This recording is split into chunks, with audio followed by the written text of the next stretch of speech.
In this video, you'll learn how to fix a Google Ads account suspended issue in just a few minutes so you can get your campaigns running again without losing valuable time.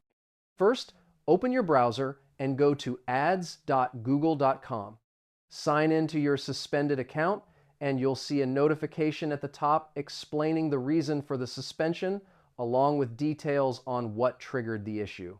Next, carefully read the suspension reason. Common causes include suspicious payment activity, policy violations, circumventing systems, or unpaid balances. Understanding the exact reason is the first step toward fixing the issue and getting your account reinstated.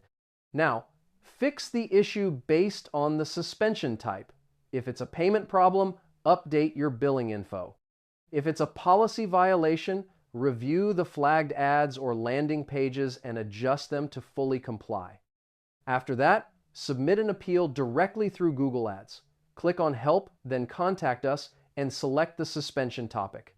Fill out the appeal form with detailed information explaining what you've fixed and why.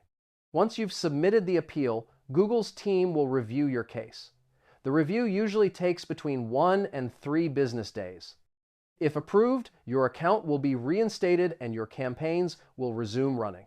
And that's it. You now know how to fix a suspended Google Ads account and get back to running your campaigns.